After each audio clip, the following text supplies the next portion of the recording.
group. And it's my colleague Linus Kaikai who's going to go with the first question of this interview. Thank you, Your Excellency. The hashtag out there is Ruto must go.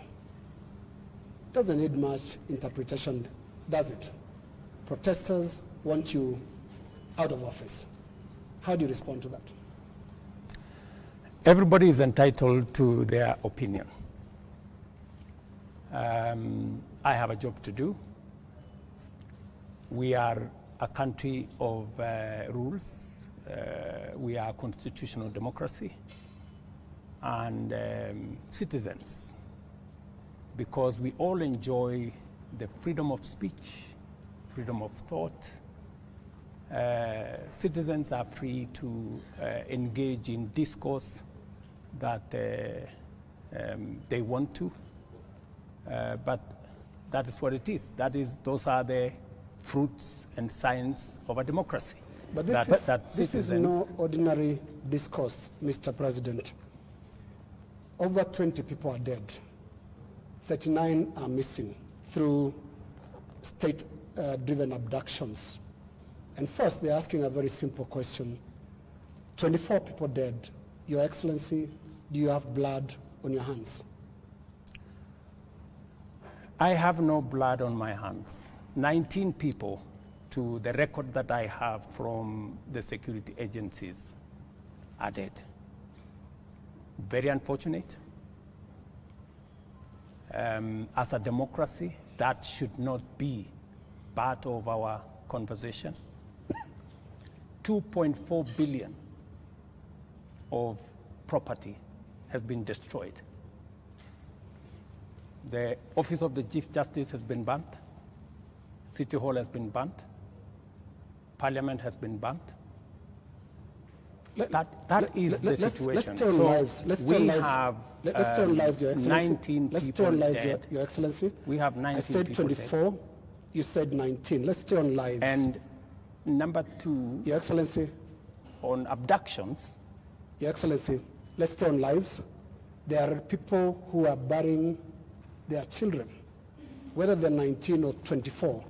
And they're watching now, and they want to see how you feel about the deaths. Give us your feelings, Your Excellency. Let me tell you. And we could give examples, Your Excellency. There is a 12-year-old boy, Kennedy Onyango from Rongai, whose mother narrated how his boy was basically just going to get books for his schoolwork. There is Rex Masai, who was shot in the middle of the street in Nairobi. And these are real human beings. Don't you feel a sense of responsibility for what is going on in the country? Let me tell you the following. Any life that is lost is something that must bother anybody, beginning with myself. And it is the reason why I have told you that when I came into office, I said three things. Number one, I said there will be no extrajudicial killing in Kenya. That's number one. And I have made sure that there is no extrajudicial killing in Kenya. That's number one. Number two, when I came into office, I said I want an independent police service. And I did sign the necessary instruments so that the police does not need permission, does not need authority, and does not report to the office of the president. The police operational, financial independence, I have made sure that the police don't have to ask me, don't ask anybody. They operate independently. And number four, it is true that children got into situations that they became victims of the demonstrations. What started to all of us, and I have spoken about it, I have said, the young people who have stepped forward to engage in the political discourse of their country in a peaceful manner. Tribalists are a welcome development in Kenya. That I said. But let me also say the following. These great young people who have stepped forward to prosecute their agenda, the affairs of the country, I am certain that they did not ban parliament. Criminals and other agents who took advantage of a legitimate concern of Kenyans stepped in, went and banned the Chief Justice's office, went and banned City Hall, went and banned Parliament, and destroyed property of innocent citizens. The parents, Mr. President, So, what are you telling them? These things have happened under your watch. I am telling under your watch. I am telling every parent, I have kids like they do. And I care when there are issues in town where criminals can take advantage of situations and create a situation where the police have to use rubber bullets, the police have to use live bullets in some cases, because that is what an independent police service has to do. And I am sure the police have a record and have an explanation for every incident that they were engaged in. And here is the incident, Mr. President. Just a moment. Here is the incident, Mr. President. This boy, 12-year-old, took 8 bullets into the body of a 12-year-old boy. What would you tell the mother of that boy? That boy is alive, right? No, it's not. Kennedy Onyango died. He's died. So he's the one who died. Yes. So you're not talking about the person who was shot with rubber bullets? No. No. Yeah? Shot with bullets 8 times. Let me tell you. Yeah. In Gong, this is the situation in Gong, right? In Gong, there was an incident where the police were overpowered by criminals. They took a firearm from the police. They used that firearm against people. And one policeman had to shoot this fellow who had hijacked a gun from a policeman so that not to endanger the lives of more citizens. It is among the 3 people. One of the criminals is among the 3 people who was shot by the police after they overpowered the police and took the bullet and took the gun from the police and used it against innocent citizens. I cannot confirm to you that this is not the man that shot the child, but investigations are going on and we will get to the bottom of it. Mr. President, I am telling the mother of this young person that I, as president, will make sure that finally I will give her an explanation of what really happened and make sure that we bring this to a situation where, like her, like myself who have children, she too can be, her child can be accounted for.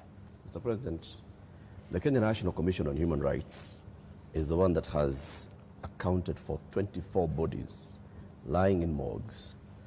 And those bodies, the records show that these people either died in hospital and while undergoing treatment for gunshot wounds, or they ended up in the morgue in the last 2 weeks with gunshot wounds. 24. These 24, Mr. President, are you saying that the security agencies have told you that these 24 were criminals, that these 24 were armed, they were posing a danger to the police officers, and that is what necessitated the police to use live bullets on them?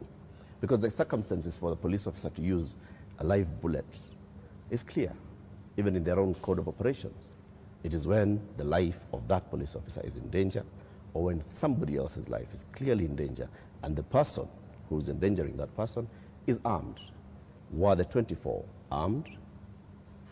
Did they pose a danger, a direct threat to the police? 2 things. The same Kenya Human Rights Commission Kenya National Commission. Kenya National Commission. The government agency. Yeah, the government agency. Yes. Told the nation that there was a massacre in Githurai and 20 people were killed in Githurai. Were 20 people killed in Githurai? Really? The Kenya National Commission on Human Rights does not have records of 20 people killed. No, but that's their statement. It is a statement that is public, you know. So the same Kenya Human Rights, Kenya Commission, Human Rights, National Human Rights Commission, told the country a blatant fake news falsehood that there was a massacre. This 24 is also... Let me. You ask me a question. Allow me to answer. Yes. That's what they told the country. So an organization that can tell the country without verifying that there was a massacre in Githurai. In fact, BBC, on that account, went to investigate in Githurai. And of course, you have read, BBC has said there was no massacre in Githurai. Mr. President, there was one person who was shot by the police. Let me answer. So, an organization that is as reckless as to say there was a massacre when there was none, now is telling us there are 24, the police are saying 19. We will find out where the numbers are. Okay. But that is the credibility of the organization that you are telling. Mr. President, that may well be. Let me also... My question, just on Mr. that President, issue, just so that Eric can follow up. The people who died... Yeah, that's where I'm coming. Were they a danger to the police? That's where I'm coming. Are they the criminals that you're talking about? Let me tell you two things. There will be an investigation on how these 19 Kenyans died. There will be a clarity, an explanation for each and every one of them. I have told you one situation where somebody accosted the police, took over the firearm, started to shoot at people, endangering the lives of many other Kenyans. He was shot by the police. There is a situation in Parliament. How did the invaders in Parliament? They invaded Parliament and went straight for the armory at the Mausoleum. They went straight at the armory at the Sergeant-at-Arms office. Those are the investigations that we will get into, and a proper explanation will be given to the country. Are weapons lost? What I am saying... Are the weapons at the armories and the mausoleum and inside Parliament? That is why there will be an investigation of how these armories were attacked and how did these people know that there was an armory in Parliament? Mr. President, you may not believe the Kenya National Commission on Human Rights, but surely you would believe your own deputy who has said there's been a return to extrajudicial killings and abductions, contrary to what you and him promised the people of Kenya. Let me tell you, I am the president, and I speak for the government of Kenya, right? And so this is what I'm telling you. I made 3 commitments. That I will make sure the police is independent. And I did that on my first day in office. Number 2, I said there will be no extrajudicial killing in Kenya. I have kept my promise. Number 3, I have told you that if there is any arrest by the police, that does not amount to an abduction. In my very honest opinion. Let's pause for a moment, Mr. President. And I just want us to go to that video over there, which will play on air, and let's pause and watch it together, Your Excellency. Let's watch this video. Sell them to the people of Kenya. There are enough intelligent people in Kenya to differentiate what is good from what is better and what is best. Ni jambo mbaya sana kama tutatumia askari polisi.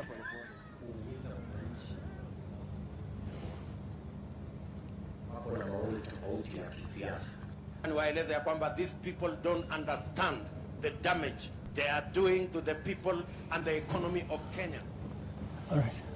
All right. Yes, the video in contention here was recorded earlier today. Yes. That of former MP Alfred Keter being abducted in broad daylight. Mr. President, before you even talk about the entire incident, The children were screaming, and a sound that we believe belongs to the wife was also heard, screaming in distress. How does that make you feel? Three things. I have told you, I made a deliberate decision to make sure that the police operate independently. That's number one.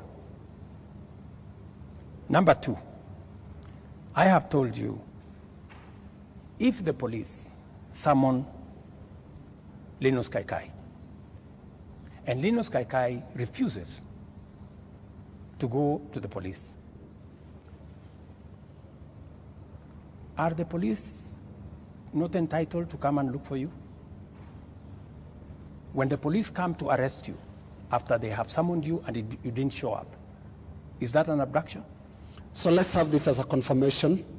That no, I'm just asking you. Let's have this as a confirmation, Your Excellency, that Alfred Keter was summoned by police. He refused to the police respond have to issued the a summons. statement. I would suggest, instead of us having a back and forth, the police have released a statement. Can you check what the police have released, the statement? And you still not answered my question. Which the was? wife and children screaming that way.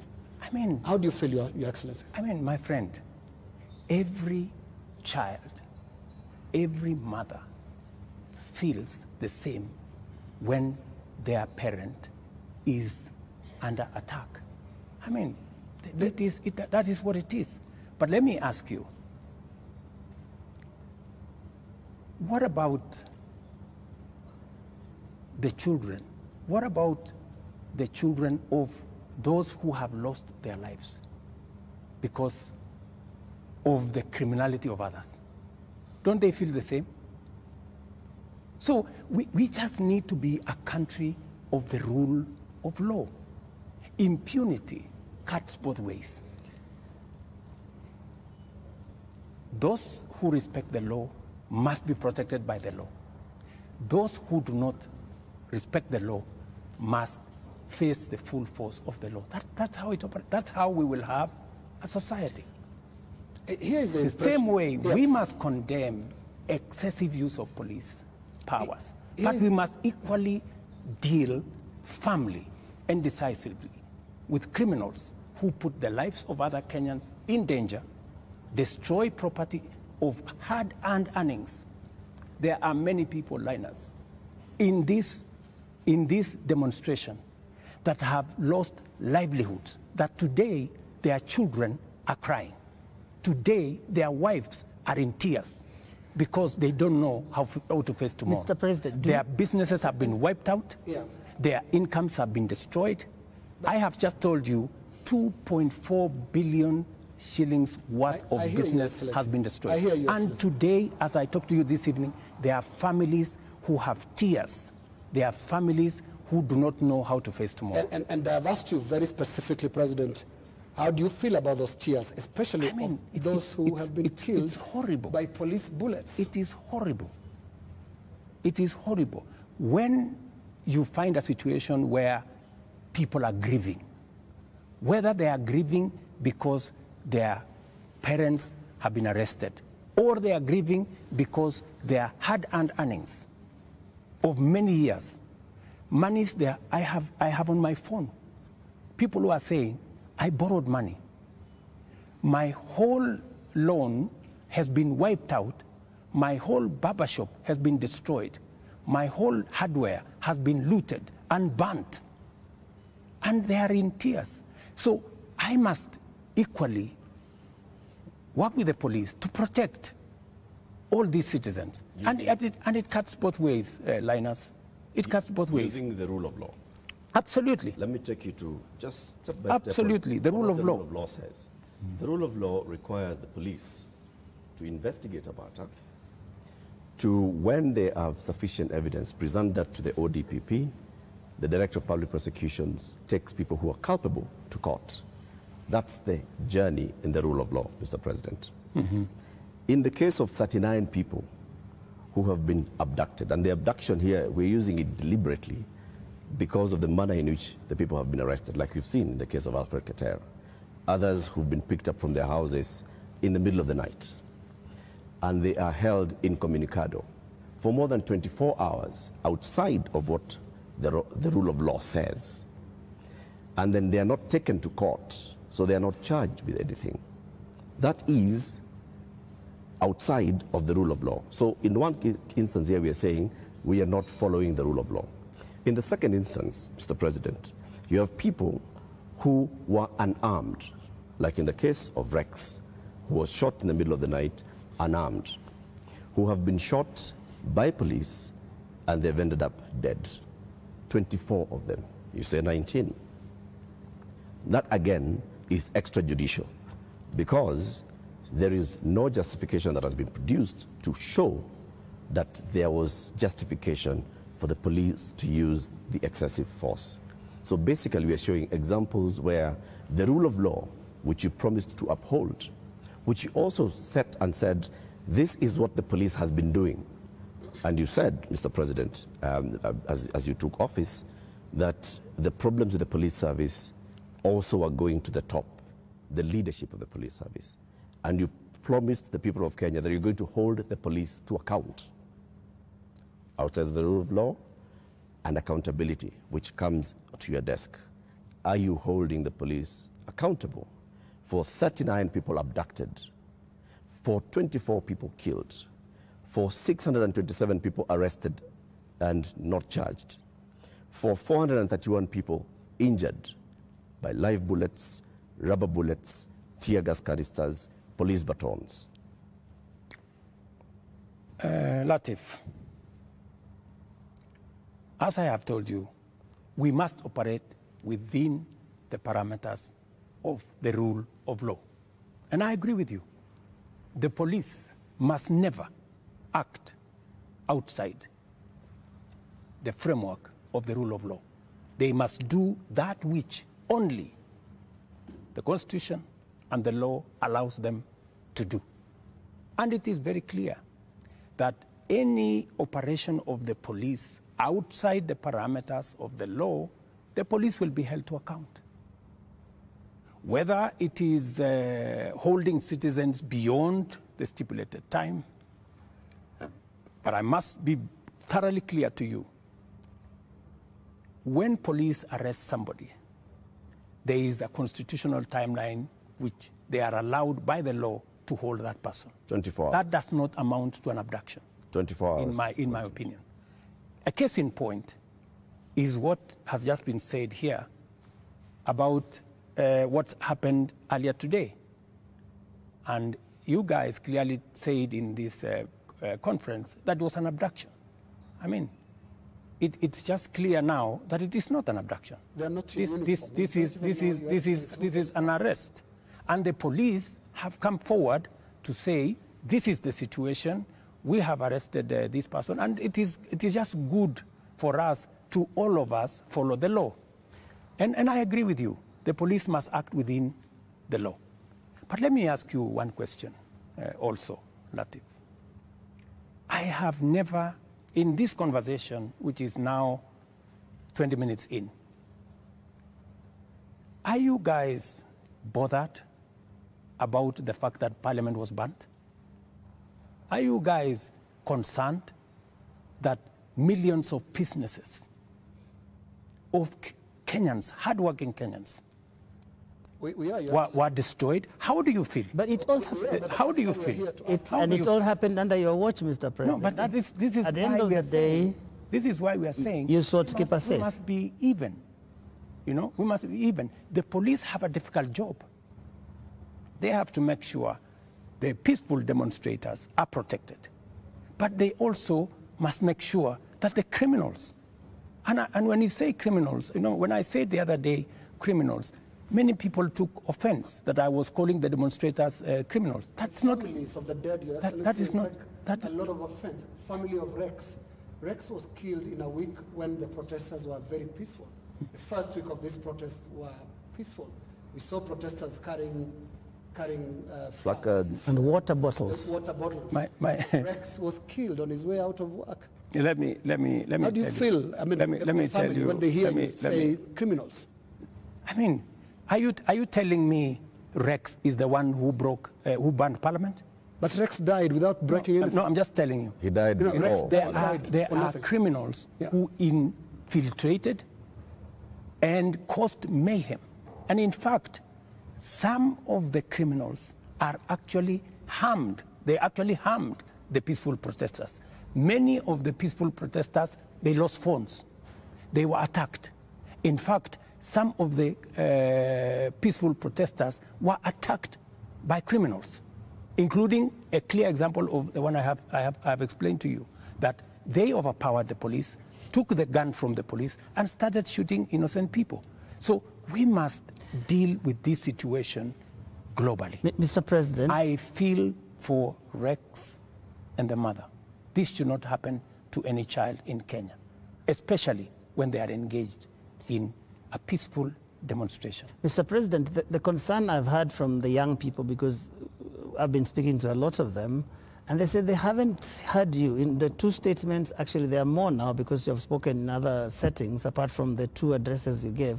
They haven't heard you address them. They haven't heard you talk to these parents. They haven't heard you acknowledge that there were people who were shot by police in circumstances that did not warrant that. Are you saying you haven't seen anything that bothers you about how police responded to these protests?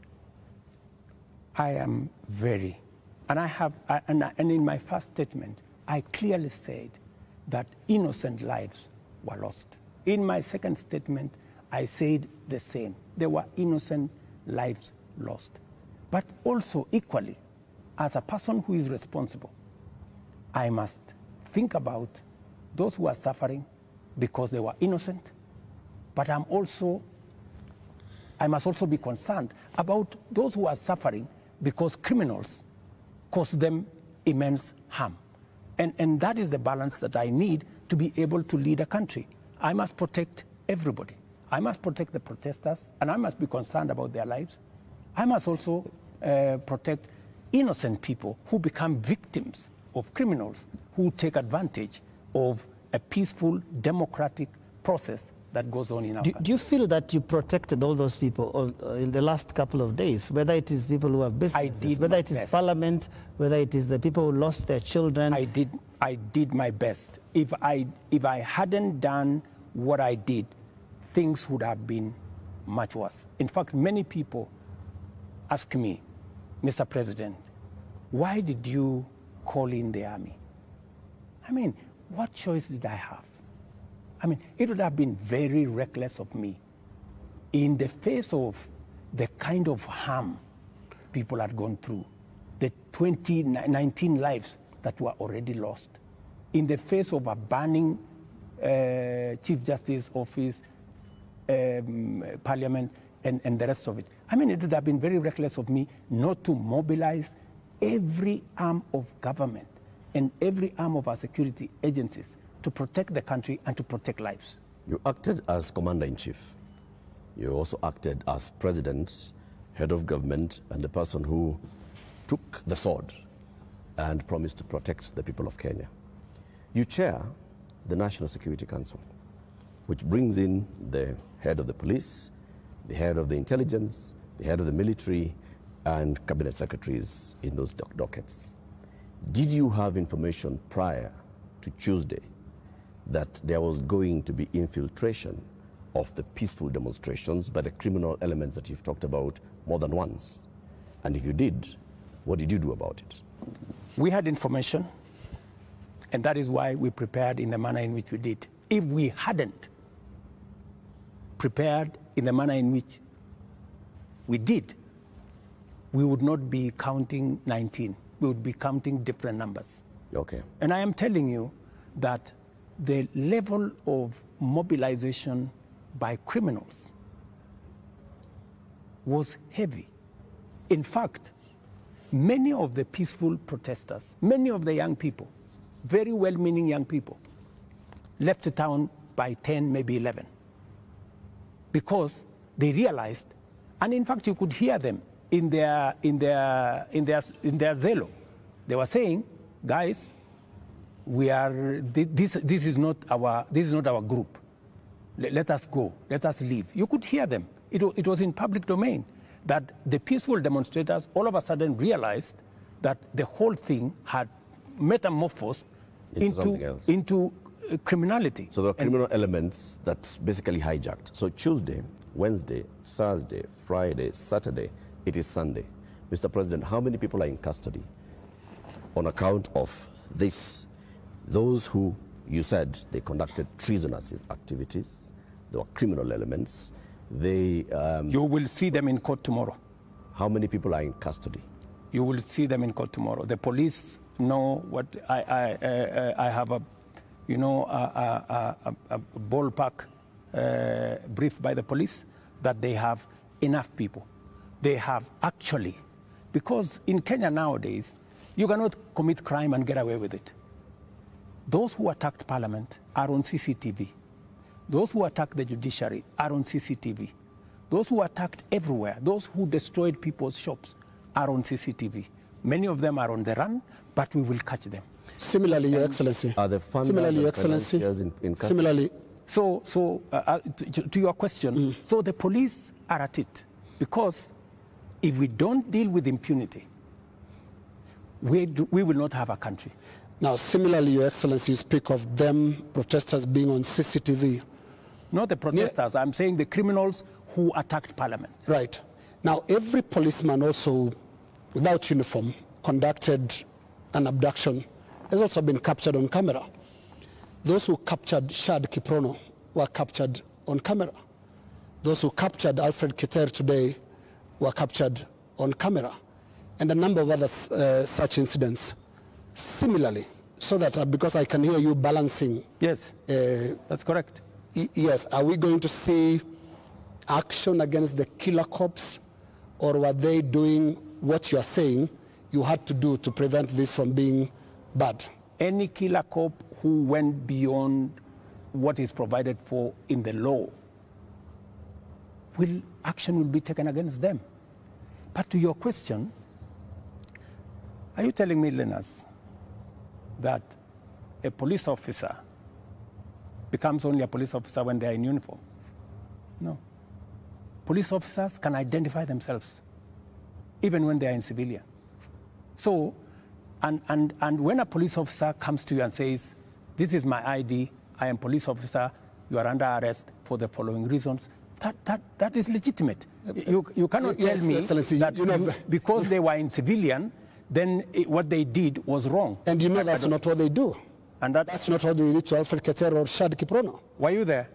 We have the CCTV footage. It's there. I would suggest, Linus, that we be fair to the police as well. Mr. And I have given you my word. Any police officer who does anything beyond the provisions of the law know the consequences. Just as any citizen who also participates in actions that are outside the law, they also know the consequences. And it is our responsibility to make sure that security agencies act in accordance with the law. As citizens, we act in accordance with the law so that we can have a law-abiding, rules-based, rule of law-based country. As things stand now, Mr. President, are you satisfied with how the police handled this whole matter? I think the police have done the best they could. If there are any excesses, we have mechanisms to make sure that those excesses are dealt with. Let's wrap it this way, Your Excellency, on that topic. You have absolutely no regrets about the abductions and no regrets about the killings? Those are your words. Those are not mine. They're also your deputy's words. Don't put words in my mouth. They're also your deputy's words, and he's part of your government, because it's so scary, Mr. President, sitting there and telling the whole country that from this moment on, we should not believe what your deputy tells us about the state of the nation until you speak. Yet we all thought that you're part of the same government. Don't inject my deputy into this conversation. I think it is not fair, since he's not here, to tell you in what context he said whatever he said. I think it is not proper to discuss the deputy president here, and he's my deputy. Please let me deal. But have you asked him that you had a press conference? Let me deal with the issues as they are now. I think being personal and going that direction does not help. I wish this was personal, Mr. President, but it's a really serious national issue that right after you spoke, your deputy told the whole world that he was informing us that extrajudicial killings and abductions had returned to this government that he's part of. How surely can that be personal, Mr. President? I am sure that if you interview the deputy president, he will answer that appropriately. You haven't asked him? You can take it from me that extrajudicial killing will not be part of an administration that I run. I can say that without fear of any contradiction. Yes, in the interest of moving this conversation forward, Your Excellency, I want us to look into the last 2 extraordinary weeks that this country has had. Protests that you called tribeless and some of your aides called leaderless. But protests that are led by young people who are unhappy with how you've run this country for the last just under 2 years now. But the question they have as they look at you and watch as you speak today, Your Excellency, do you get it? I get it. Let me tell you, my good friend Linus. What we are facing today is not a product of 2 years. What we are facing today is a product of many years. We've had a problem, a youth bulge, a demographic challenge as a nation, which we have ignored for very long. For the first time, I have decided that I am going to be deliberate, I am going to be intentional on tackling the challenge of young people and unemployment in Kenya. First time, there is an administration that thinks about the young people. Let me give you 3 examples, maybe 4. Well, let's keep it within the 2 weeks, please. No, it's okay. It's the 2 weeks. Yes. But don't look at the 2 weeks in isolation. The young people we have in the street did not happen in the last 2 weeks. They were not born when I became president. They were not jobless when I became, they did not become jobless when I became president. But I want us to... These are young people who over the years, we have close to 4.5 million young people who are out of school, out of college, with degrees, certificates, diplomas, without jobs. And that is why I have done 4 things. Number 1, when I pushed the housing program, it was not about the houses, it was about the jobs. Today, as I talk to you, Linus, we have 160,000 young people working in different parts of Kenya under our housing program. In Mukuru here in Nairobi, and I challenge you, Linus, to go there tomorrow, there are close to 4,000 young people working who were jobless. Number 2, I have a whole program on digital jobs. I was in Ruto now, with the MP for... just allow me. Allow me to interrupt you. No, allow me. There are risks on both ends of this interview. No, you told me about Your Excellency, the young people. To talk about the last 2 weeks. The young people are saying, you don't get it. You don't understand what they're talking about. Now, what is the trigger here? They're saying there was this conversation about the finance bill that your government, until the other day, could not listen to anybody. It's not about the housing project, it's about listening. They are saying yours is not a listening presidency, and yours is not a listening government.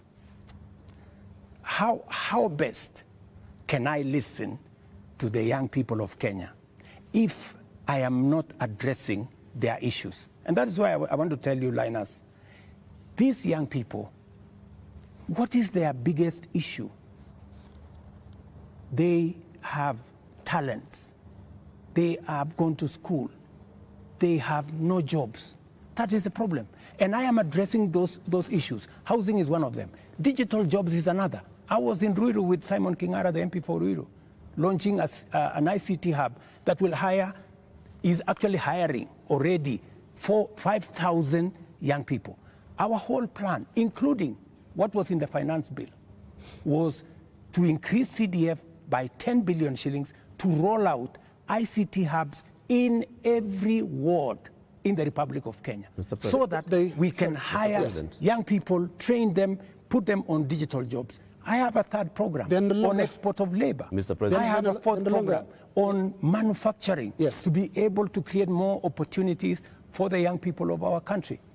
And we want to inform you, they're no longer just talking about things that can be done to them as a demographic. They are looking at the big picture. Finance bill brought them out. And when did they come in? They came in after all public participation forums were not listened to. Kenya Association of Manufacturers spoke to the parliamentary committee, same thing, and said this is a bad bill. Association of Insurance spoke to the parliamentary team, this is a bad bill. We had a big conversation on national television, this is a bad bill. You did not listen. You had a meeting here with your UDA MPs and at some point told them to pass it as it is. And until the last week, that was the first Tuesday when the protests were there, when now you offered to some amendments. They're saying you're just not listening, and it's not about them, it's about the big picture issues, and we'll come to them, including the question of corruption, which is not really a youth thing. Indeed, Mr. And just to add on to that, Mr. President, respectfully, Mr. President, I just want to come in your analysis. I just want to add on to that, Mr. Because I want to add on to because that. let me just finish it. It's the same question. It's the same question. Mr. President, if you went into all the X spaces where the youth are speaking, if you looked at the demonstrations and what they were saying, the placards they are carrying, none of them has talked about we don't have jobs. None of them have talked about the housing jobs are not enough for us. None of them have talked anything about what you have mentioned. So it's not that they are not seeing about the jobs. It is beyond that, Mr. President. And respectfully, I want to put it to you that you're not hearing what they're saying. In fact, we only had after the protests, after all those things you described, that's the time that you came and said, let me tell you the following. The rejection of the finance bill, and this goes to what Linus has said, that we didn't hear anything. Let me tell you, the process of a finance bill, in fact, you know, many people believe in Kenya that the finance bill is an invention of William Ruto. It is not an invention of William Ruto. The finance bill is an instrument that has been with us ever since independence. Only that we have made it much more transparent. Only that we have brought out more to the public. And that is why there is greater interrogation of what government is doing, especially after the new constitution that made public participation not a sterile provision of the constitution, but public participation to be an integral part of lawmaking, an integral part of managing the country. Let me tell you, when we took the bill, when we formulated the bill, it had 346 billion of new revenue. When MPs went out to the public said, we don't think this is good. We don't think this is good. It was reduced by 140-something billion shillings. It remained just 200 billion. Doesn't that amount to listening? No, it doesn't. That the public said, reduce this by... No, it doesn't, Mr. President. And that's why I said reject it. Just wait. No, we are talking about listening. Yeah. Just relax. We're talking about listening, okay? So the public said, reduce this by 146. We sat down, we cut down the areas, we reduced it to 200. What went into the space was the people who wanted to mislead the public, to say, oh, you see, in fact, everything you have been told is still there, this was not removed, these people are not listening, these people are not listening. And let me tell you, my good friend Latif, we have dropped the finance bill. Yeah? What does that mean? It means we have gone back almost 2 years. It means that this year we are going to borrow 1 trillion shillings to be able to run our government. That's what it means. I have been working very hard to pull Kenya out of a debt trap. Mr. President. Let me just allow me, because you know we need to contextualize this finance bill. It is easy, Joe. It is easy for us as a country to say, let us reject the finance bill. That's fine. And I have graciously said we will drop the finance bill, but it has huge consequences. It means we will not confirm the JSS teachers, 46,000 of them. It means we cannot support our farmers with 2 billion shillings for us to make sure that farmers get a fair return of 50 shillings per kilogram, per kilo of their milk. It means we cannot sort out the coffee debts. It means we cannot support the cherry fund. It means we cannot sort out the debts of farmers in Mumias. It also means that we will continue to import potatoes from Europe when we have potatoes in his village. You just told me in Kimana. We have potatoes in Nyandarua. We have onions all over the place. That may well be. I think the problem has been, these are people who are saying they haven't been listened to. You only listened because you said on that night, on that Wednesday night, that is the moment you said that you had realized, Mr. President, that Kenyans did not want anything to do with that bill. And one would wonder, how can that be, Mr. President? And you have had all these presentations that have been made. Did it have to take demonstrations and sadly loss of lives for you to come to a point where you'd realize what your people, the people that voted for you, are saying? That, I think, is what the young people are asking. Let me tell you, Joe, members of parliament are representatives of the people, elected. They are not fools and they are not mad. And I want to say, one day, Kenya will know that the MPs who voted yes are the true heroes of Kenya. Those are the people who saw the opportunity for us to unchain our country from debt trap and take our country to the future. Let me tell you, Joe, and I want to say this to the people of Kenya, that my plan was to make sure that in the next 3 years, maximum 4 years, we have a balanced budget, where Kenya is not the country where we are today. Let me tell you, gentlemen, and I want to tell the people of Kenya the following. We are in a very difficult financial position. This is something that the people of Kenya must understand, and that is why I am happy that we have a crisis. This crisis will help us be candid and speak to each other properly and contextualize where we are. We raised this year 2.3 trillion from our taxes. Of that 2.3 trillion, 1.1 trillion went to debt financing. 1 trillion went to salaries. What did we do? We had to go and borrow to pay the counties. We had to go and borrow to fund our education. We had to go and borrow to fund. Now, the funding gap we have done with the finance bill going down is that instead of borrowing 600 billion, we are going to borrow 600 billion plus 346 billion. That is close to 1 trillion.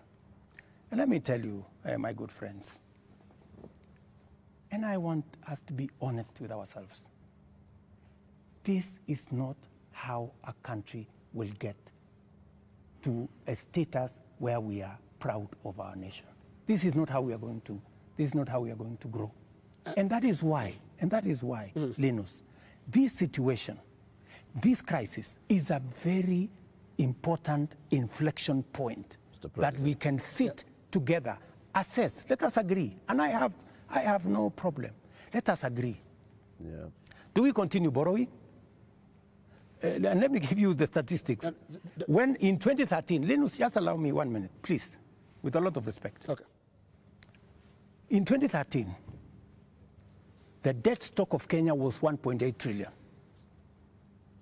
For 10 years, that increased 5 times to 11 trillion, 10 point something trillion.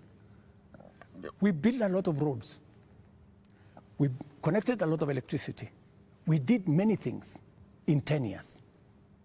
But we were doing it on debt.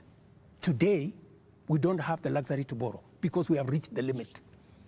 And today, let me finish. Today, all the money we borrowed from 2013 is maturing.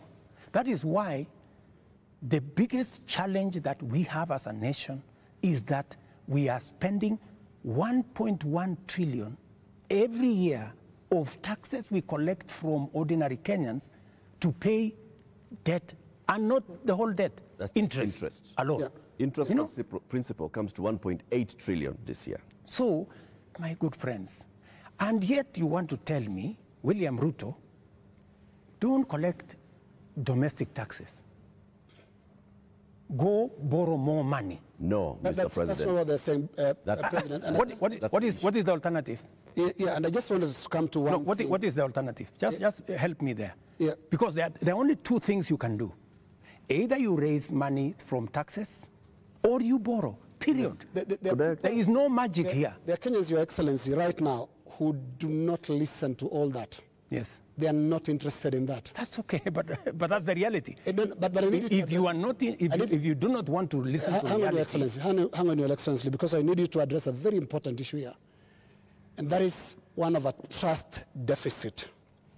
There are Kenyans who watch you, Your Excellency, and I don't know whether you are aware that they don't trust what you say.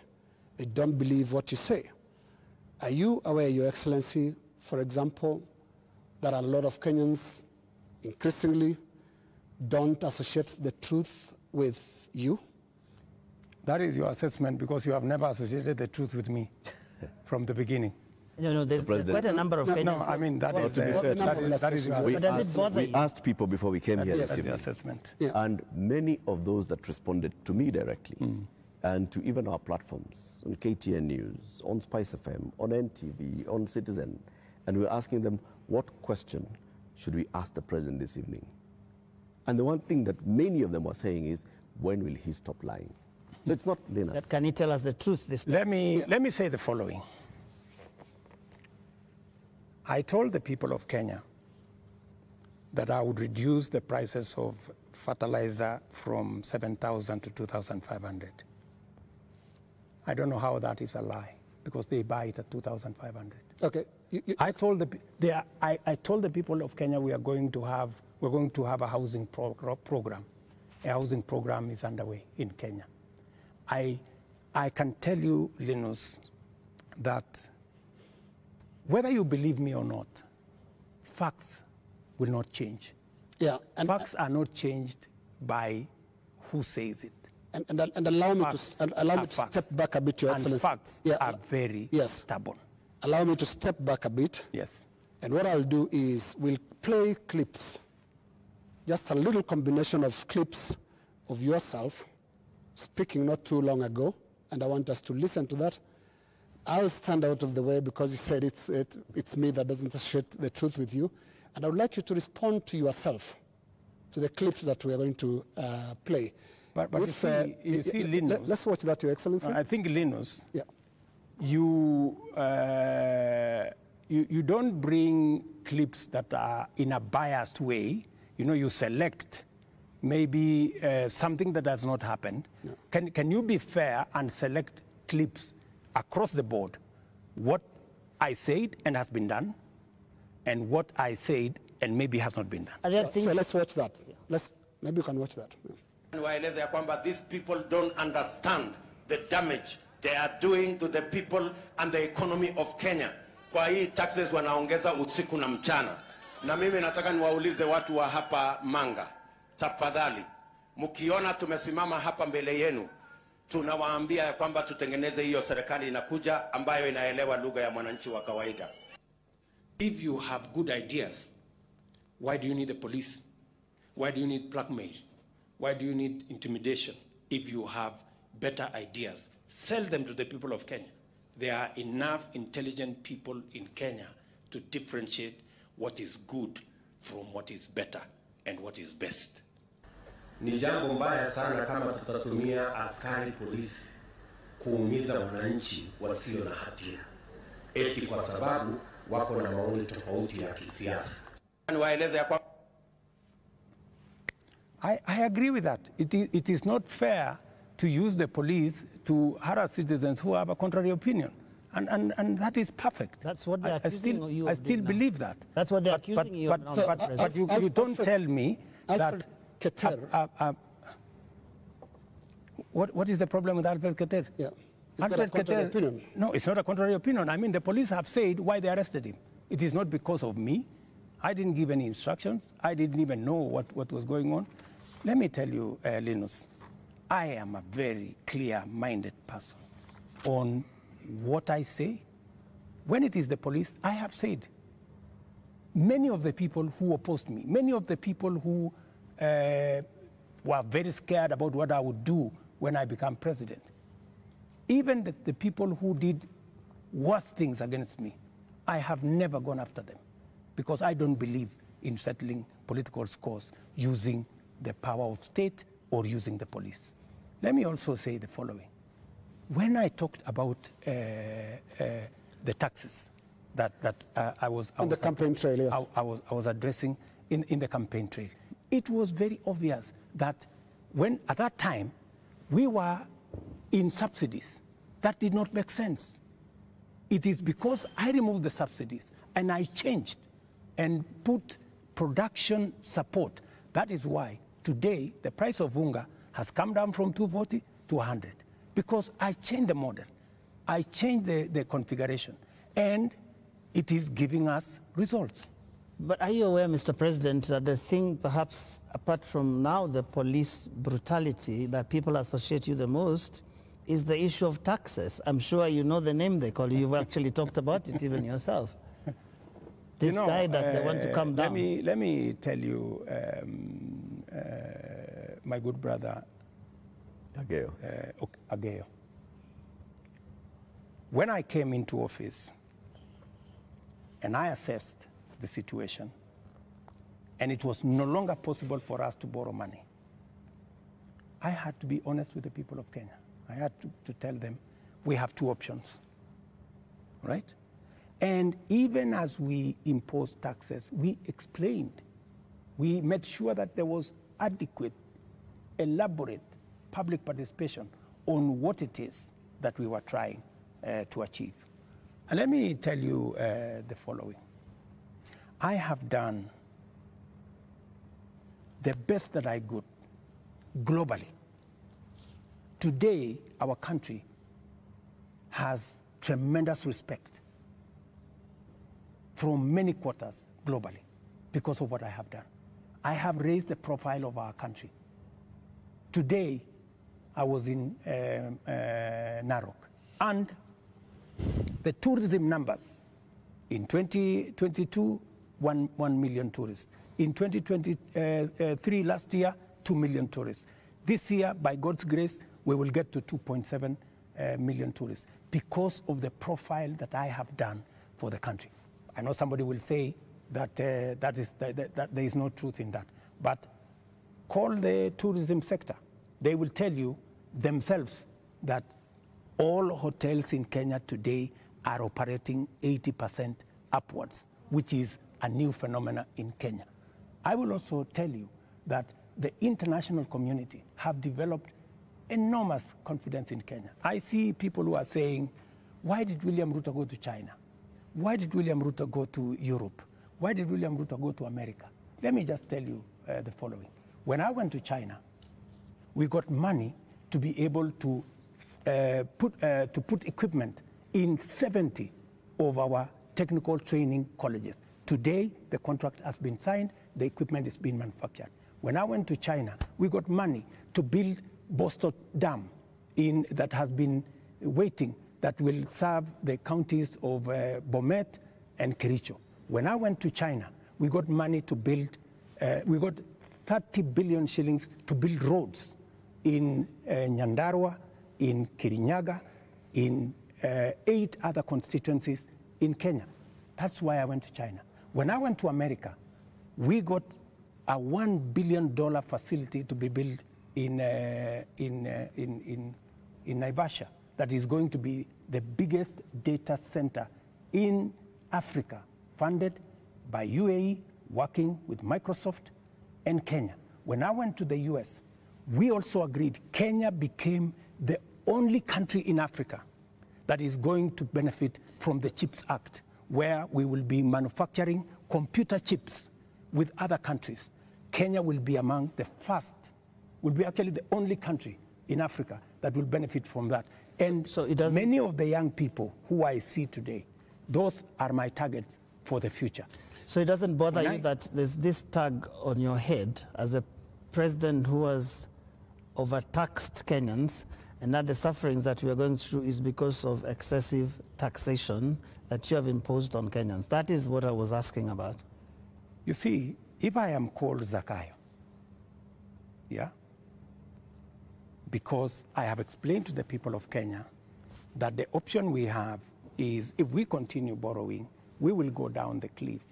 If that is what is going to take Kenya to be saved from a debt default, I don't mind being called Zakayo, because it is a sacrifice worth making. Mr. President, every morning on Spice FM, we have 4 hours of a talk show. And many times we ask people, even those who come to the show, to tell us what is it that the nation is saying when we are seeing people out on the streets. And many of them, even when we said that we're coming, you have invited us to come and have this conversation this evening, they said, tell the president that he's tone deaf. And we ask why and how. And they say, when William Ruto took over as president, he took over a budget of 3.2 trillion shillings. He went to Parliament and he said, Honorable Speakers, I believe that this budget is too high. We should cut it by 300 billion shillings. So you believed barely 1.5 years ago that you can run the country with 2.9 trillion shillings. Barely a few months, you went to Parliament and requested to spend 3.6 trillion shillings. This year, you went to Parliament and initially requested to spend 4.2 trillion shillings. And what do they see in return? They see extravagance in government. They see a government that is pushing gung-ho to employ new people called CASs. They see a government that is purchasing new motor vehicles and trips that are extravagant. They see opulence with those that are close to the president appearing in public carrying wads of cash. They see condescending attitude from those who serve in this government when they're asked, why are you spending? And they respond the way they respond. Your advisors speaking the same. And so they see a government where the president is telling people, we are going to live within our means, we are all going to tighten our belts, we have austerity. They end up with their children not going to school because for months JS teachers are on strike. They end up with, right now, 91 days where clinical officers have not been to work. 91 days, Mr. President. We ended up with intern doctors going on strike for weeks because the government says it has no money. We end up with people going to the hospitals and there's no medicine. We end up with people who are being told that we don't have money to pay salaries, or we don't have money to pay salaries and also having development. Yet, they see all this extravagance and opulence from those in power. You are tone deaf, Mr. President, that's what they say. Well, I guess that's why we must have a conversation. That's why we must have a conversation. And I'm very happy for us to have this conversation so that we can put the facts on the table and we can all of us make a decision. But let me tell you the following. I've listened to you, and let me also tell you that today the universities which were almost closed. They had debts of 60 billion shillings. I have enhanced their budget by 40 billion shillings, the universities, because education to me is very important. It is the greatest equalizer. Today, the universities can confirm to you, and I was sitting here with the vice chancellors, that I made the right decision because we are funding the universities better. Let me also tell you, I took the decision to hire additional teachers, 56,000. It has never happened in the history of Kenya. Why? Because education is the greatest equalizer. Many parents in rural Kenya take their children to schools that have no teacher. And we are disadvantaging them. The children of the poor get the worst form of education. They have no chance. I decided, because I said it is bottom up, I decided that I'm going to put more money in making sure the child of every Kenyan has an opportunity to be their best by giving them the correct education. I decided that I am going to put money in farming. The first year, I put 10 billion shillings in fertilizer subsidy, a program that had been scrapped for 5 years. The difference is obvious. Today, by God's grace, we have a harvest. The prices of food commodities has come down. Day before yesterday, Latif, there was a release of where we are with inflation. Inflation in Kenya is now 4.6%. When I came into office, it was 9%. Inflation coming from food products. It was reported not by me, by the institutions that are charged, 4.6%. We have, where I have invested money, I can account for it. Right. And it is making a difference in the lives Their of concern many. is on extravagance in government. I will come to opulence in on opulence and extravagance. Every trip I have made, I have not made any trip outside Kenya to go and do things that are of no benefit to this nation. I can account for every trip that I have made outside our nation, whether it is on projects or programs or investments, or even the profiling of this country to put it in good standing for us to attract investment. In fact, the Nairobi Stock Exchange, which was almost closed, was rated the best in the world. Not said by William Ruto, but it was in the public domain by Bloomberg. If you don't believe me, believe Bloomberg. Mr. President, So I have done what I could for the country. But let me finish opulence. Questions. Let me go to the opulence. And let me be very clear that the display of insensitivity is a statement that has come to me, and is a sentiment that has come to me, and you will see something very different going into the future, whether it is coming from my staff, whether it is coming from this office. And I know people have raised issues of CAS, for example.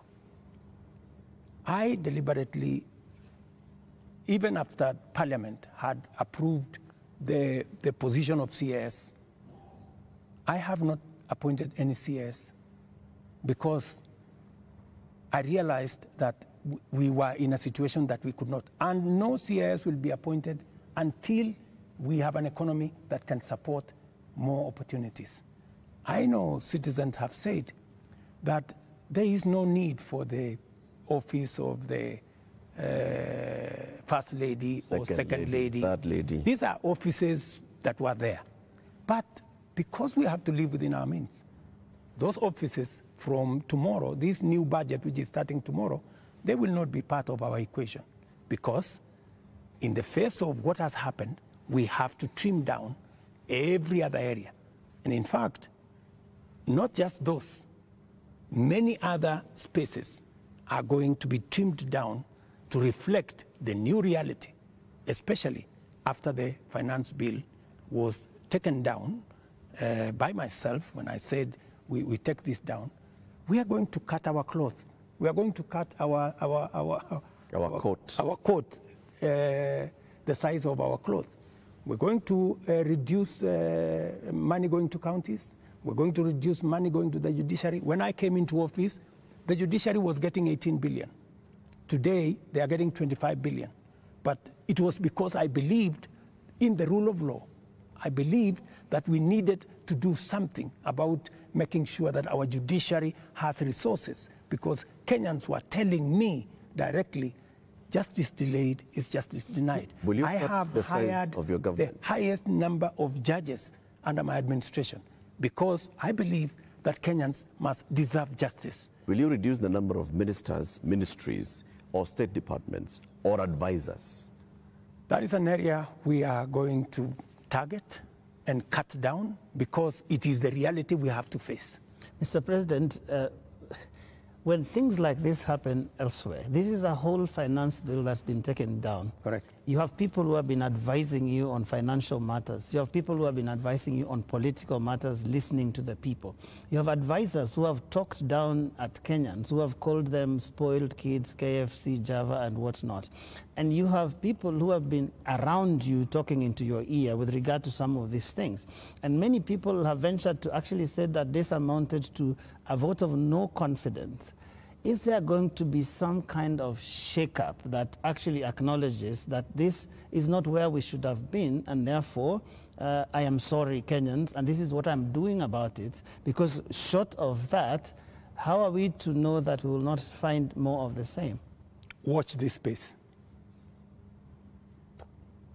There are those who have said, now that clearly there are many people who have lost confidence in Parliament, there are those who have lost confidence in you, that maybe the way to regain the legitimacy is to go to an election. There is no provision. You know, we are a country of the rule of law. Yeah? We must, whatever it is that we do, we must keep it within the parameters of the rule of law. And we cannot take what has happened over the last 2 weeks or thereabout and say we are going to abrogate our constitution. I think we will be going towards anarchy. And I don't think that is where we want to take our country. There is a demand on me as president, and I have said, because of where we are, because of what has happened, there is going to be a thorough cut down on many things, whether we are talking about allowances, maybe even we should have a conversation around salary. We had a meeting here with MPs, and even them, they are persuaded maybe it is time to ban Harambes so that we remove avenues of people participating in largesse, demonstration of, opulence. And I want to tell you that I am going to take action. I am going to work on this. I know what we should do, but I am also not going to be reckless and take the country into a crisis. I will make sure that I act responsibly and listening to what the people of Kenya are saying. I don't know if this will preempt you, Your Excellency, but one of the most serious concerns that have been coming out, including in the Gen Z demonstrations, is the question of corruption. And right through this interview, you've not mentioned the word. And even as you go into that, I want to give you two illustrations. Kenyans dealt with or encountered the problem of fake fertilizers, and you never took action against your cabinet secretary for agriculture. Before that, we had the scandal around the importation of edible oil, which, Your Excellency, we don't know where the edible oil is to date. I don't think it ever found itself to the market. Again, there is a cabinet secretary in that ministry. And also, what got into the market was condemned sugar. And when we look at all the information around these three cases, these are people close to you. They're cabinet secretaries. And so you are unable to take action against them. So why should you be trusted now to act? Because there are those who read and say you are really a hostage of those who campaigned for you to become president. They get away with anything. Three things, Linus. We hadn't reached the question of corruption. So don't unfairly accuse me that I have not spoken to it. I am ready to speak about it. That's not number one. Number two, I fired the CEO of KEBS when the sugar thing came up. Number two, on fake fertilizer, the minister, Mithika Linturi, was taken through a process in Parliament. The CEO of National Cereals Board, the general manager of National Cereals Board, and other 7 members of staff are in court as I talk to you. The people who signed the contract, they are in court. You spare big fish and roast the small fish. No, let me just finish. Yeah. Because I need, Linus, you know, I am a fair person, and I am a believer in the rule of law. Even though I may not like you, but I must respect that there is a due process. The moment, you know, we will have a minister who is charged in court, meaning there is evidence that they have participated in crime.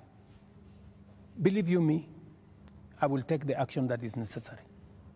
But if somebody is taken through a process and that process comes out without an indictment, I mean, surely we must give somebody the benefit of doubt until it is proven. And the fact that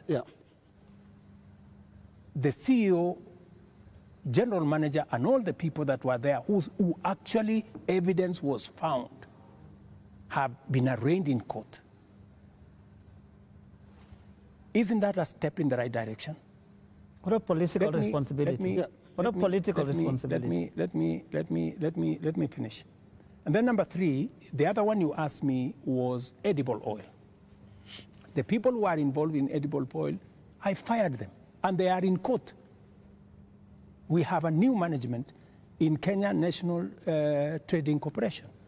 In fact, we've just hired a new management for the Kenya National Trading Corporation. So those are actions that I have taken.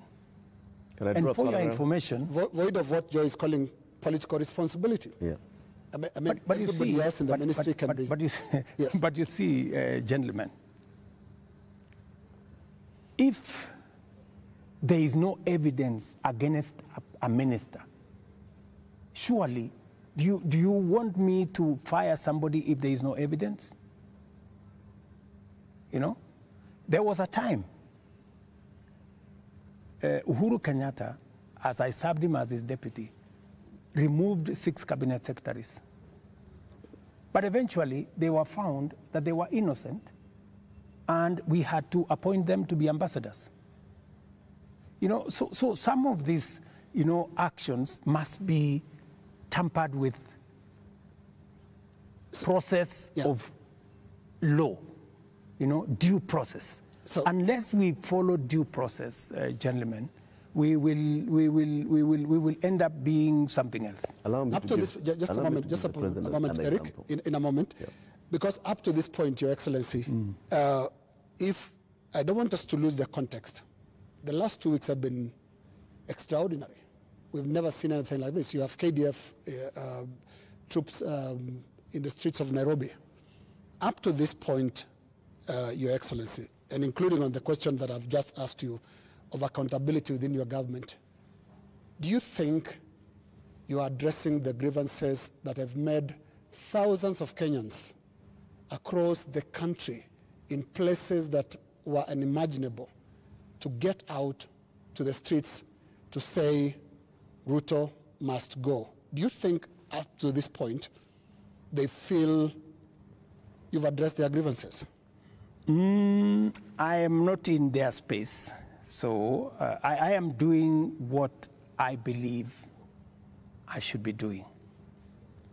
I have taken the responsibility to withdraw the finance bill with all the attendant consequences. That I have done. I know what it means, and I know where it takes the country, and it is not a simple decision for me to make. And for your information, the finance bill was going to take Kenya big steps forward. But it's a sacrifice I've had to make because of the political reality that we are in. But it will mean counties will have to take maybe 30 billion shillings off their budget.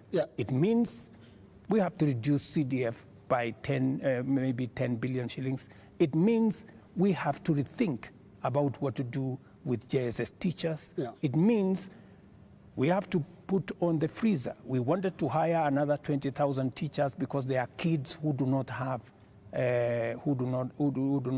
teachers. It means we have to work on our UHC program. We thought we would upgrade, for example, Linda Mama. You know, we thought we would upgrade Linda Mama. Here's something, Your Excellency. But it means we have to hold that, and it means many things. Just hold on, what else do you want to hear? You are speaking outward, but looking at the grievances, they're also asking questions inward from you, Your Excellency.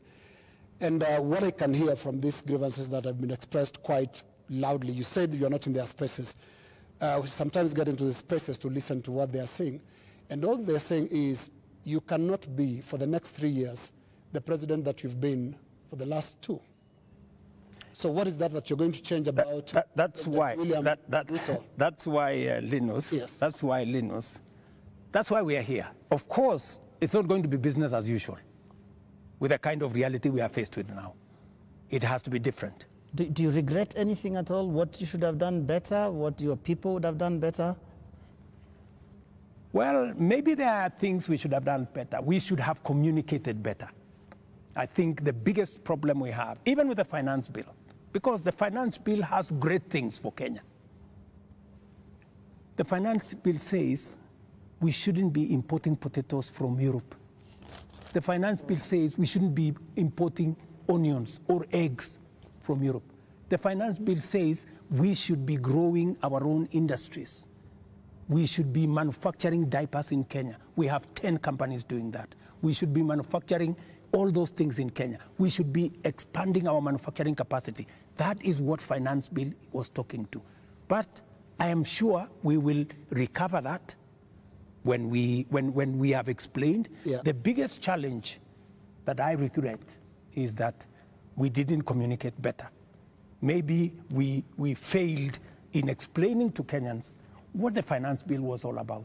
Because I promise you, if I am given a chance to explain to the people of Kenya what was in the finance bill and what the finance bill would have done for this country, every Kenyan would have agreed with me. But my regret is that they would say you were here, Mr. President. They said you would have explained. We didn't explain ourselves better. Maybe my communication team failed. Maybe I'm sure my communication team failed. Our communication architecture did not deliver, did not get the message out to the people of Kenya.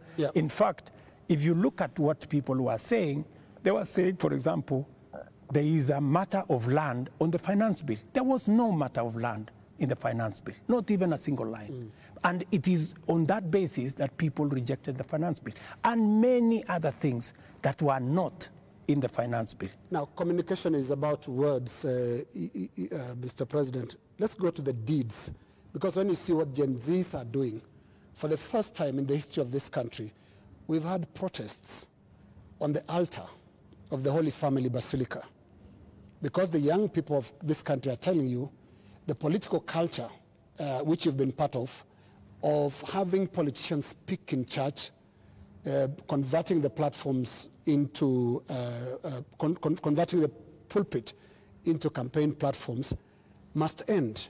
So I'm not hearing you addressing and looking more inward into this whole picture that the Gen Z is painting. They're not just talking about some of those things that you're raising. On that, Linus, I have even had an occasion to speak to church leaders here. On that, on matters of politics on the pulpit, I am 100% aligned. We shouldn't be using pulpits in churches or in any other places of worship to prosecute politics. It is not right. And I agree, we need to change that culture. We need to change the culture of Harambee. Harambee started as a noble exercise. It supported many people to go to school. It supported many people to deal with the challenges of medication and hospital bills. But I think it has been stretched. It bred corruption? It has stretched too far. And I think it's time, corruption? As a country, we must stop corruption. We must stop Harambees, because it is occasioning and it is breeding, if I may say, corruption. Yeah, because when your aid of a much lower pay grade donates 20 million shillings to a church fundraiser, there is something fundamentally wrong. And that is why this conversation is necessary, so that we can stop it. Conversation, Mr. President. On Wednesday, you said you are hearing that there's what the Gen Zs are saying, and you're going to initiate a conversation. We saw the head of public service release a press release saying that there is now a formation of the National Multi-Sectoral Forum that will bring together all people. And you started having conversation with church leaders. The Gen Z, upon seeing this, are saying, we did not ask for a conversation. We asked for action. So what action is going to precede this conversation? Because the conversation is another talk. It reminds people of the NADCO talks, the BBI talks, IPPG. the IPPG talks that just happen and they just don't end. And people are saying, we want action, Mr. President. We will participate in action, in conversations maybe later, but for now, Mr. President, yes, what's the action? I promised that I will engage the young people. Yeah, I promised. I was just making good my promise. And I promised a multi-sectoral forum, and that's what I have put out. I also promised that these are some of the topics I want us to discuss. I want us to discuss debt. I want us to discuss taxation. I want us to discuss unemployment. I want us to discuss corruption. I want us to discuss these issues. And it was a suggestion, and I am open. I am hearing that the young people are saying, we don't want a multi-sectoral forum. Maybe we should have an engagement with the president on X. And I am open to having an engagement with the young people on a forum that they are comfortable with. You're ready for digital? If they want me to engage with them on X, I will be there.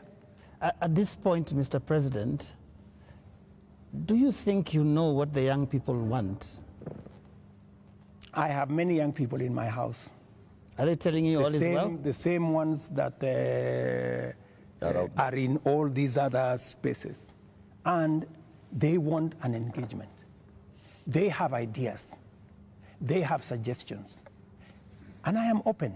If what we are doing on the digital space, on the housing program, on the export of labor, on manufacturing. If they have suggestions, I am open to those suggestions.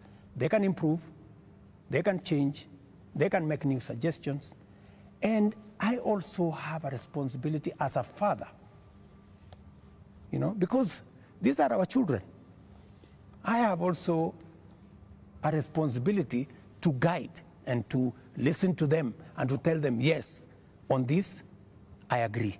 For example, on let's not have a spouse's office. I agree.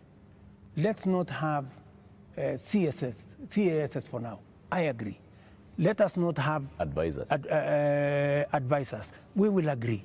Let us not have churches being a space for politics. I agree. So many of these areas, we need to even have a conversation.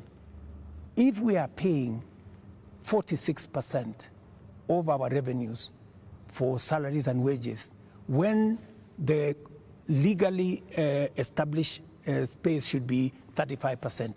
That is why I started a conversation with Salaries and Remuneration Commission.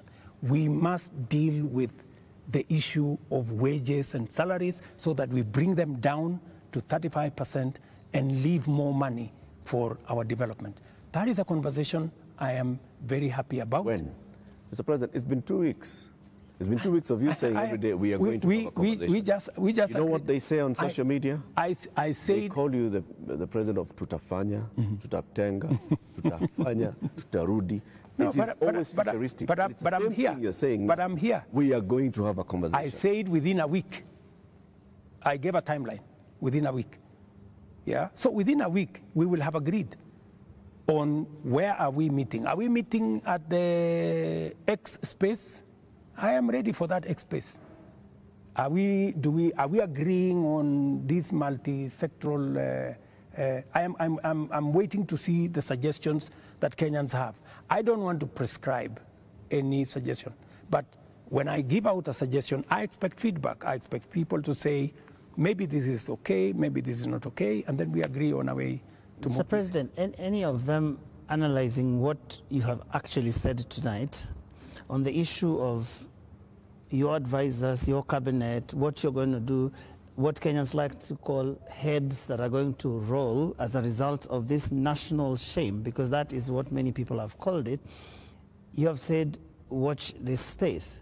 And here there are all these other things that young people are asking you about. What is that concrete thing that you're telling them tonight that I have heard you? These are the things I've heard you say since all these things started, and this is what I have done. Because you seem to have withdrawn or declined to sign this finance bill rather grudgingly, but not in good faith, having understood what people were saying. You're regretting this thing. You're saying, you guys mutaona, mmekataa lakini mutaona. That is what we're hearing. Let me tell you that I will not lie to the country that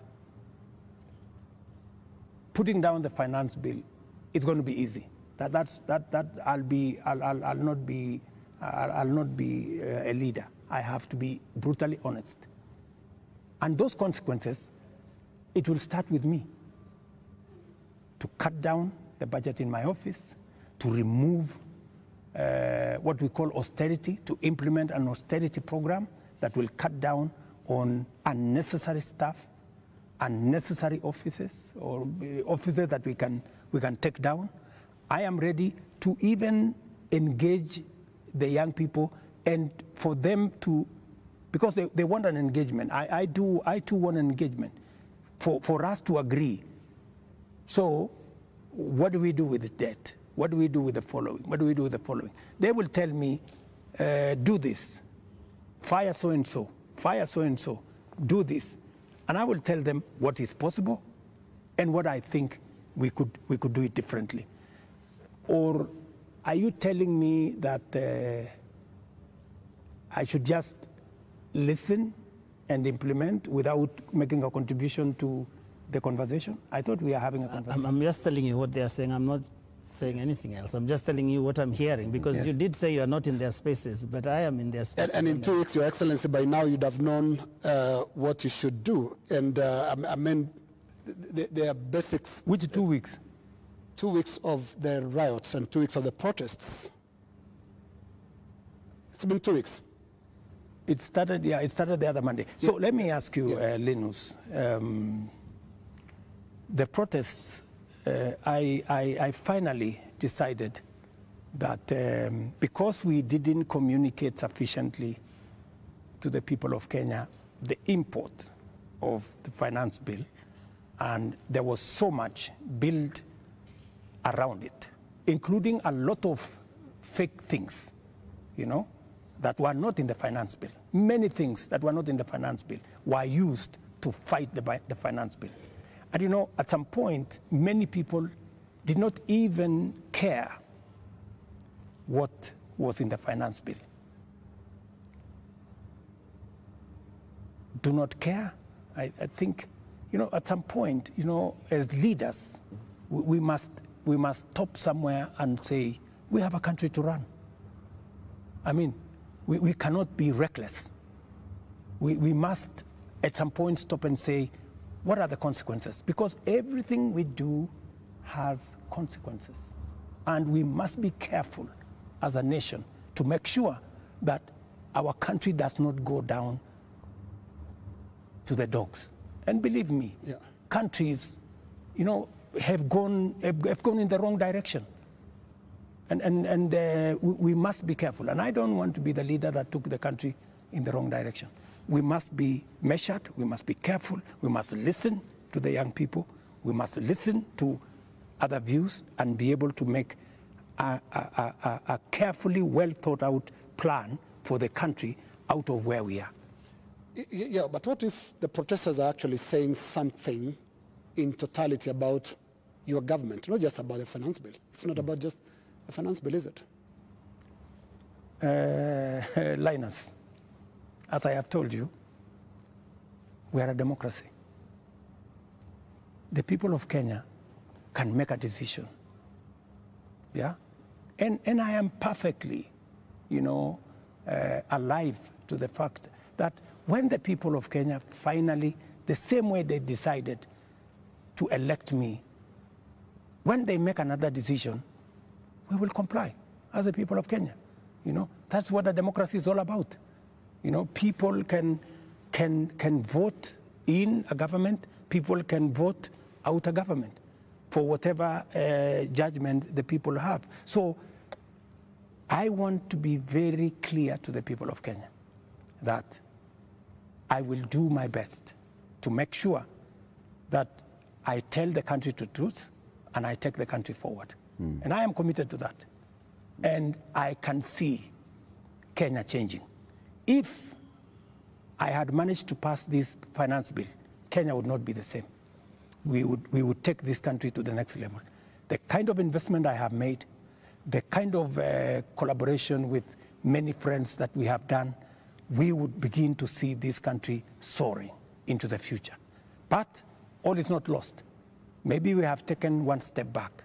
Sometimes maybe it is necessary to take one step back to be able to take many steps forward.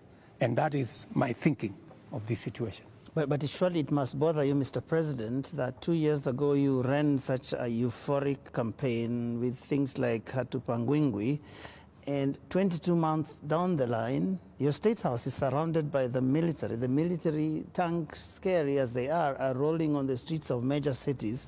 And as we sit here today, people are saying Ruto must go. Surely that is such a fast slide. There must be something that causes one to pause and say, how did we get here? What happened here? And one would have expected an earth-shaking statement tonight that tells the country, I get it. Something has shifted in a major way in our country, and I'm also shifting as your president who's listening, and this is the new direction things are going to take. Let me tell you, Joe, I came into office at a difficult time, yeah? We have a combination of coming out of COVID. We have a serious drought that hit our country. We had interest rates that went up everywhere. We went into a very difficult situation. What did many countries do? Many countries went and defaulted. And I don't want to mention countries because it's not right to mention. But Almost 8 countries in Africa went down. Many people expected Kenya to be among the 8. But believe you me, I have carefully managed the economy of Kenya. Kenya is not among the countries that have defaulted. If anything, we have running programs in Kenya. We have a whole housing program that is running. We have a whole digital program that is running. We have made changes in our education. We've hired more teachers. We've made sure that we have a new funding model for our universities. We have supported our farmers. We have reduced the cost of living. We have done many things, even in the context of all the challenges that we have had. I am telling you, I came in, and I believe I am the right person to be in this space when Kenya is in a difficult position, because I believe I am the person who can sort out the challenges that faces Kenya at a point like this. But when the public and the protesters, the Gen Z, some of who actually formed the base of your election campaign, are telling you, we are disappointed, you've not delivered. Hashtag Ruto must go. What do you tell them? Let me tell them the following. Good friends, the young people of our nation, my sons and daughters who supported me to win the election. I hear you. In fact, I saw, I think it was on your headline, a gentleman from my village who was saying, the president has let us down. Many children in this village are not getting jobs locally. That is why they are going abroad. Little did he know, my good friend from my village, that the children, the 500 of his colleagues around our village, are actually part of my plan on export of labor. They have actually, I intentionally supported them to leave the country because we got them jobs outside Kenya. So I am telling the young people of our nation to be patient. Our housing program is rolling. We will be hiring more architects, we will be hiring more engineers, we will be hiring more professionals to support our housing program. In the next 2 years, we will have 300, maybe 1,000 people working in that space. Be patient. We are sorting out the challenges that are facing our digital space. We are rolling out our digital space.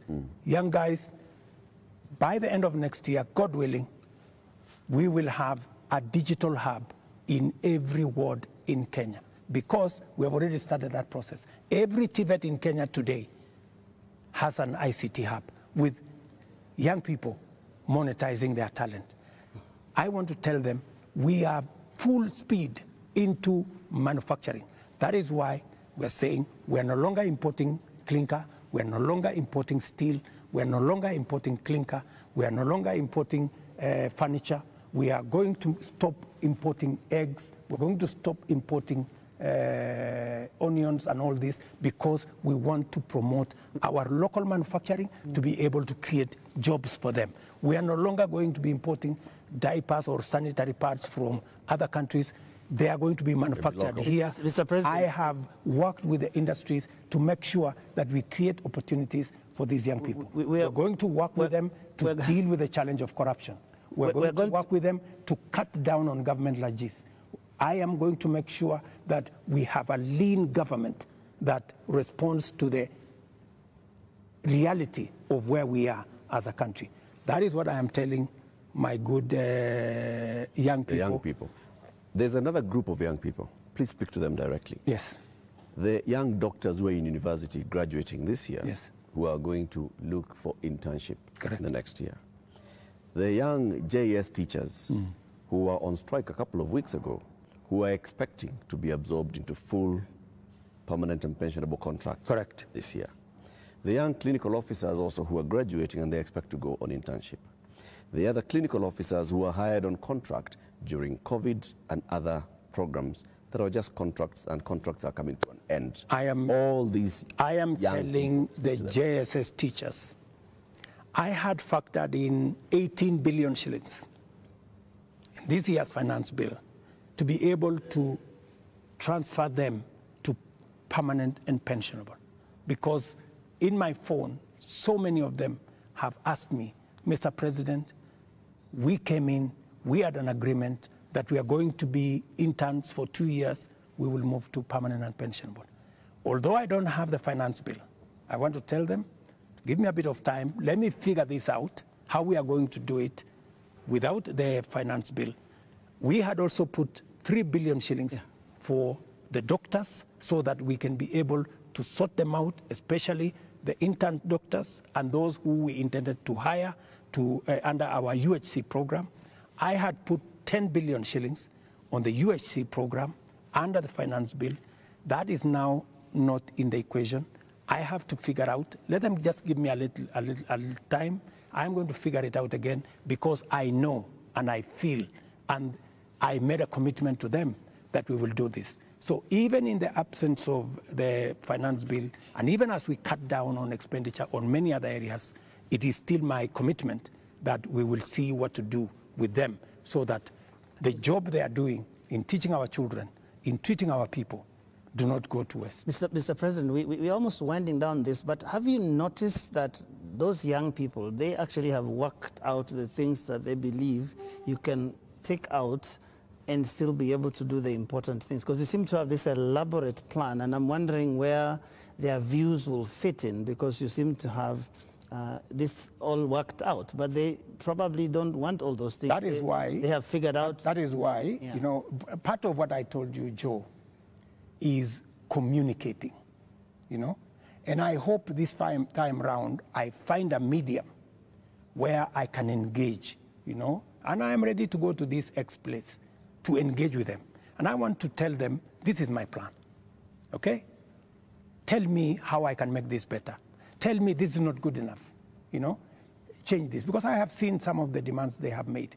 They have said that don't hire CASs, and I agree with them. They have said remove the office of the first lady, the spouse of the second lady and all that, and I have agreed with them. They have said a couple of things that we already are in agreement. They have, of course, said some of the things, abolish the office of women rep. I've seen they have also said we should reduce the salaries of MPs to 200,000 or something. Some of those things are things that are not in my power. Those are the things that we need to do a whole of society, a whole of nation approach, so that if we are bringing down salaries from 1.1 trillion to 700 billion, that is something I am willing and I am ready to start with my own salary, going down to salaries of others, so that we can all live within our means. Your Excellency, we're now going to our final questions. And my final question will be about the protests and the deployment of KDF, which you did a few days ago. Now, the Gen Z, millennials, and the online Kenyans that are organizing these protests are promising to be back on the streets on Tuesday. What should we expect on Tuesday when protesters, peaceful as some of them have been, turn up on the streets of Nairobi? Do we expect them to be chased away by the Kenya Defense Forces? First, the Kenya Defense Forces will not be on the street. They only come as a last resort. If the demonstrations will be peaceful, I promise you, the police will be there to protect the demonstrators. But the police will also be there to make sure that the criminals, the fellows who come to burn offices, the fellows who come to loot property, will also be dealt with. That is my commitment. We must all operate within the law, and that is what it is. My final question is on the elephant in the room, the elephant in our budget, public debt. Candidate William Ruto responded to a question during the debate, and he said he's going to commission an audit of the public debt. President William Ruto last year responded to the same question and said it's important for us to audit our public debt. Today's question is when? Public debt is actually a public document where we are as a country. The 10-point-something trillion of our debt is in the public domain. But I am prepared for us to put in forensic experts as part of this exercise so that we can all appreciate, yes, this is what we owe, and then agree, how do we pay? How do we deal with it? In fact, I was in Korea.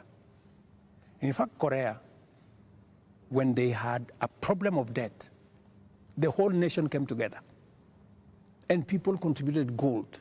Others contributed many things because they wanted to pay their national debt. Maybe we will need that conversation once we are all clear that this is public debt. My question, Mr. President, is when?